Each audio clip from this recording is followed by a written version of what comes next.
पश्चिम बंगाल के राज्यपाल सीवी आनंद बोस पर राजभवन की एक महिला कर्मचारी ने यौन शोषण के आरोप लगाए हैं।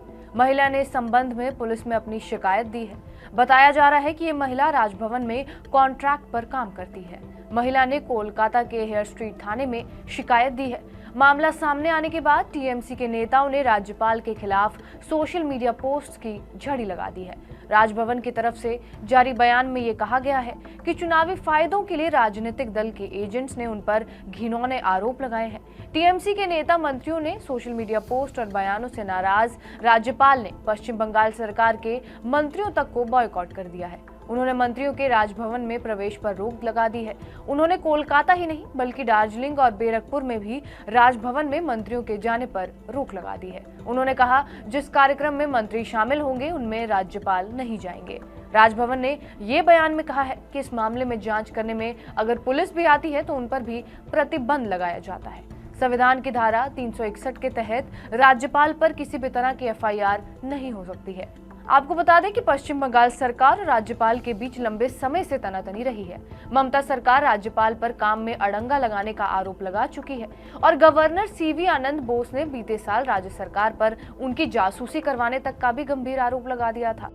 गवर्नर ने यह भी दावा किया था कि उनके कोलकाता में मौजूद गवर्नर हाउस में जासूसी के संबंध में बहुत ही विश्वसनीय जानकारी भी मिली है। उन्होंने बताया कि संबंधित विभाग को इसके बारे में जानकारी दी गई है और पिछले राज्यपाल की तर्ज पर ही सीवी आनंद के भी ममता बनर्जी के साथ खटास भरे संबंध रहे हैं। हालांकि बंगाल के राज्यपाल सीवी आनंद बोस ने राजभवन के एक कर्मचारी द्वारा यौन उत्पीड़न के आरोपों से इनकार किया है और इसे इंजीनियर्ड कथा यानी इंजीनियर्ड नैरेटिव कहा है। इसके साथ साथ उन्होंने ये भी कहा है कि अगर मुझे कोई बदनाम करके कुछ चुनावी लाभ चाहता है तो भगवान उन्हें आशीर्वाद दे, लेकिन वो बंगाल में भ्रष्टाचार और हिंसा के खिलाफ मेरी लड़ाई को नहीं रोक सकते। ये आरोप प्रधानमंत्री नरेंद्र मोदी के दौरे से पहले सामने आए हैं। पीएम मोदी फिलहाल कोलकाता में है। पुलिस सूत्रों के मुताबिक राजभवन में शांति कक्ष यानी पीस रूम से जुड़ी एक अस्थायी कर्मचारी सदस्य होने का दावा करने वाली एक महिला गवर्नर हाउस के अंदर मौजूद पुलिस चौकी पर पहुंची और उसने आनंद बोस पर उसके साथ छेड़छाड़ करने का आरोप लगाया।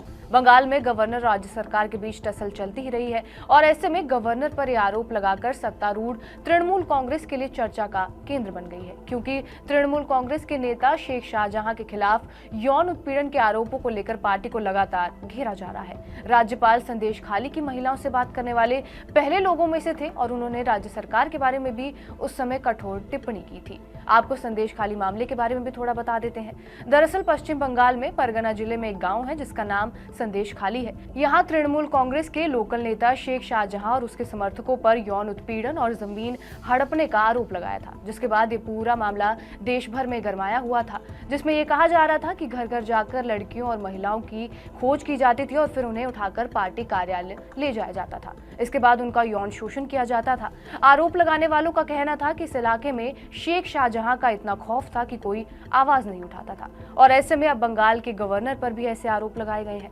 लेकिन क्या अगर गवर्नर पर किसी तरह का मुकदमा चले तो उन्हें गवर्नर पद से हटाया जा सकता है? तो इसका जवाब ना होगा। ऐसा इसलिए है क्योंकि जब तक कोई व्यक्ति राज्यपाल है उसके खिलाफ कोई भी क्रिमिनल केस नहीं चलाया जा सकता।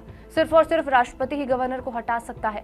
आर्टिकल 156(a) के अनुसार अगर राज्यपाल कोई ऐसे कदम उठा रहा है जो राज्य और भारत के लिए गलत साबित हो सकते हैं तो ऐसी स्थिति में राष्ट्रपति राज्यपाल को पद से हटा सकते हैं और राज्य का दूसरा राज्यपाल नियुक्त कर सकते हैं। अगर राज्य की विधानसभा मंडल के सदस्यों को ऐसा लगता है कि राज्यपाल राज्य के लोगों के हितों के खिलाफ काम कर रहा है या फिर उनके काम को दुर्व्यवहार माना जाता है तो ऐसे में राज्य के जनप्रतिनिधि राष्ट्रपति से शिकायत जरूर कर सकते हैं, लेकिन उसके अलावा वो कुछ भी नहीं कर सकते। आखिरी फैसला सिर्फ और सिर्फ राष्ट्रपति के हाथ में ही होता है। बहरहाल आपका इस खबर पर क्या कुछ कहना है हमें कॉमेंट बॉक्स में जरूर बताएं।